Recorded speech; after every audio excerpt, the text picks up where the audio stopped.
కాంగ్రెస్ మంత్రులు BRS party MLA అభ్యర్థి అయిన మాగంటి సునీతమ్మ గారు బహిరంగ ఒక సభలో ఇంతమంది నా కుటుంబం అని చెప్పుకుంటూ వాళ్ళ భర్త అయిన మాగంటి గోపీనాథ్ గారిని తలుచుకొని కన్నీళ్లు పెట్టడం జరిగింది. దాన్ని ఈ కాంగ్రెస్ మంత్రులు హేళన చేయడాన్ని మేము బీఆర్ఎస్ పార్టీ పక్షాన మేము తీవ్రంగా ఖండిస్తున్నాం. అలా భర్త చనిపోయి దాదాపు 6 నెలలు కాలేదు. ఖచ్చితంగా ముందుకు వస్తే మన సాంప్రదాయం ప్రకారం భర్త గుర్తుకొచ్చినప్పుడు కన్నీళ్లు పెట్టుకున్నప్పుడు ఈ మంత్రులు గాని హేళన చేసి మాట్లాడడం చాలా సిగ్గుచేటని ఈ సందర్భంగా తిరగడం జరుగుతుంది. నిజంగా ఆ మంత్రులు మాట్లాడేటప్పుడు మేయర్ మరియు కార్పొరేటర్ అయిన ఇద్దరు ఆడపడుచులు అక్కడ ఉన్నా కూడా వాళ్ళు అడ్డు చెప్పకపోవడం చాలా బాధాకరం. నిజంగా అక్కడ మాగంటి సునీతమ్మ కన్నీళ్లు పెట్టుకుంటే ఓదార్చడానికి అక్కడ వేలాది మంది ఒక కుటుంబ సభ్యులుగా ఆమెకు మద్దతుగా వచ్చినందుకు ఆమె అలా భర్త నాకు ఇంత ఒక పెద్ద కుటుంబం ఇచ్చిందని సందర్భంగా అక్కడ ఆయనను తలుసుకొని మాగంటి గోపీనాథ్ అయిన భర్తను తలుసుకొని కన్నీళ్లు పెట్టుకోవడం జరిగింది.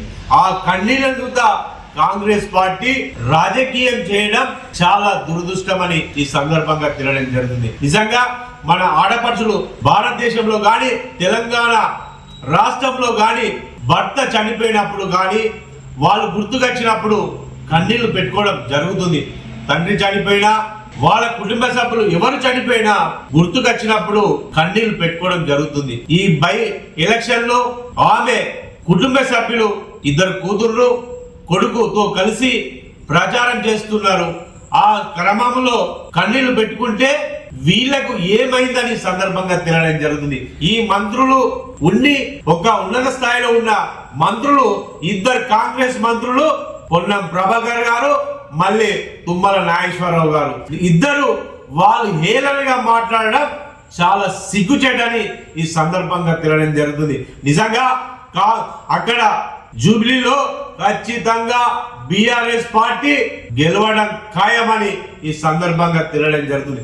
ఆ ప్రజాదరణ చూసే కాంగ్రెస్ నాయకులు ఇష్టం వచ్చినట్లు హేళన చేసి మాట్లాడడం చాలా బాధాకరం.